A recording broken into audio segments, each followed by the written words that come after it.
When I teach the Bible 101 class in person, one of the sessions that people really seem to enjoy is where I take them on a walking tour of Israel using pictures from my 2 study trips in 2005 and then again in 2008. I once heard someone say that the land itself is like a fifth gospel.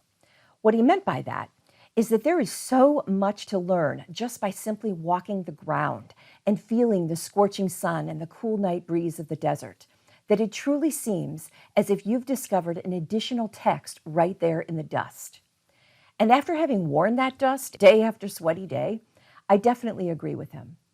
What I hope to do in these next few lessons is to help you as much as possible to walk the ground of the promised land for yourself. Our time here might cause you to reimagine some of the Bible's scenes and images that you maybe have settled on, and I don't think that's a bad thing. I know it wasn't for me. I most want to help make the places that we encounter in the text come alive in ways that they maybe haven't before, so that you'll have an added dimension as you place the Israelites wandering in the desert or Jesus in a boat on the Sea of Galilee. So strap on your boots, grab your water bottles, and come walk with me. But first, let's make sure we all get our bearings as we step out. So let's start with something that we're likely all familiar with.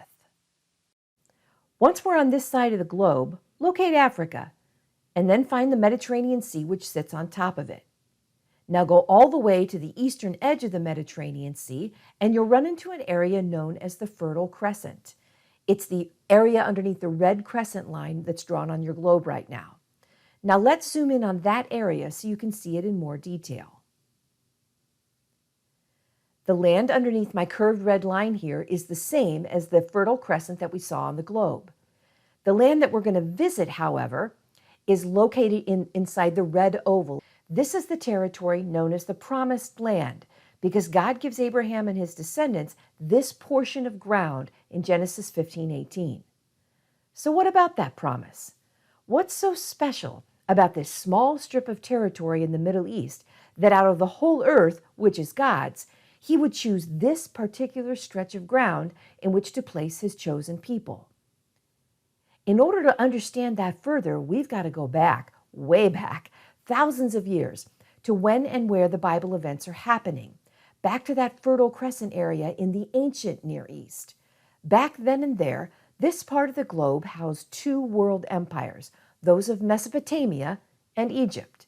Now, the Mesopotamian empires shifted in the Bible story from Assyria to Babylon to Persia, but Egypt consistently remained Egypt. World empires interact with one another. They trade goods and cultures, and they exert influence and try to conquer each other's land every once in a while. But you can see here how the mountains to the north and the Syrian and Arabian deserts in the south create natural boundaries which were very tough to cross in ancient times. So in order for Mesopotamia and Egypt, those 2 huge empires of influence in the ancient world, to reach each other, they needed to travel through a narrow strip of land, that same land which God promised to Israel, his chosen people. So why would God stick his people directly in the path of the 2 empires most influencing the world in their time? Well, don't forget the call to Abraham in Genesis 12. I will make you into a great nation, and I will bless you, and all the peoples of the earth will be blessed through you. God puts a different spin on this idea with Moses in Exodus 19.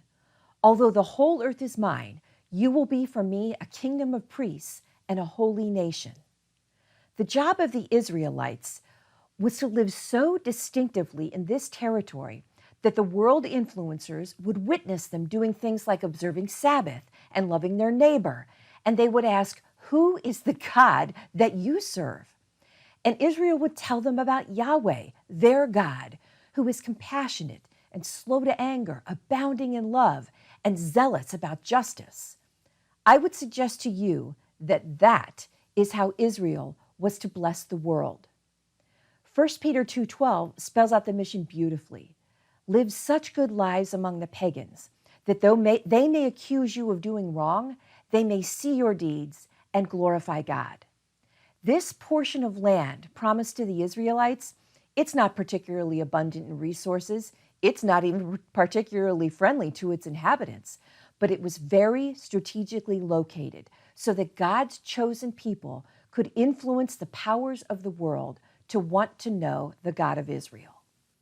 Before we move from this map, we need to get 2 geographical features located, so as we continue on our way through different maps, you'll be able to keep your bearings. While the Mediterranean Sea always marks the western border of Israel, in the east, you'll need to locate the Sea of Galilee in the north and the Dead Sea a little further south. So now that we've got those 2 things set in our minds, let's take a closer look at this area from a different perspective. The Sea of Galilee and the Dead Sea again help us to locate the eastern border of Israel. What's surprising to a lot of people is that this really isn't that large a piece of land, around 60 to 70 miles at its widest point from west to east and 150 miles north to south. It's a little bigger than New Jersey. Also notice the huge change in elevation here. Mount Hermon in the north stands at over 9,000 feet. Snow falls here, which melts and enters the Jordan River as water droplets where it flows southward into the Sea of Galilee, sitting about 700 feet below sea level. But since elevation continues to drop, that snowflake, which began on Mount Hermon, exits the Sea of Galilee at its southern shore, re-entering the Jordan River, and meanders another 130 miles to reach the Dead Sea, which is almost 1,400 feet below sea level, the lowest spot on Earth. If the Jordan followed a straight path from Galilee to the Dead Sea, that water droplet could make the entire trip in 65 miles. So you get an idea of how much the Jordan River twists and turns. The other thing we need to talk about on this map is rainfall, because that explains a lot of what you're going to see in the upcoming slides. As wind comes from over the Mediterranean Sea, it's got some moisture in it from the west, and it blows across the coastal plain, where it encounters mountains running from north to south. When air reaches the mountains, it's forced to rise over this barrier where it cools and it drops any rain that it's carrying. As a result, there's very little moisture in the air as it heads back down to the east side of the ridge. This produces a fertile region along the coast and a much more arid and dry region as you travel east or to the south. The result of the rainfall pattern is that Israel has these north to south bands of fertility, which get drier as you go further east or further south. This also shows up really well on a satellite picture, where the coastal plain is green, but the area around the Dead Sea and in the south is brown because of this lack of rain. In Exodus 3:8, when God is recruiting Moses to deliver the Israelites out of slavery in Egypt, we read this: "So I have come down to rescue them from the hand of the Egyptians, and to bring them up out of that land into a good and spacious land, a land flowing with milk and honey." Whenever I heard Israel described in this way before my trip, I just thought it meant that it was a place suitable for living that would provide enough food for the nation. I never thought that milk and honey meant anything more than this, but they're actually pointing to 2 contrasting aspects of the land. Milk, in the world of the Bible, wasn't often provided by cows like it is for us. They just require too much grazing land. Instead, milk came primarily from goats, and goats, along with sheep, were the domain of shepherds who led their flocks into the drier regions to find sparse vegetation in the rocky, arid terrain of the wilderness. As a matter of fact, on your map, that word Negev is the name for this region, and it means south or parched in Hebrew. Honey, on the other hand, could have been referring to either date honey or more like the honey that we're familiar with, which is the product of bees doing their pollination thing. Either way, honey represented agriculture, where a planted crop or a date tree could grow in fertile soil. So the land of milk and honey is the land that has places suitable for shepherding and other regions suitable for agriculture. The land can sustain both pursuits so that together, milk and honey can flow. So join in next time when we'll start our tour in the land of milk, down in the Negev region, where the shepherds hang out.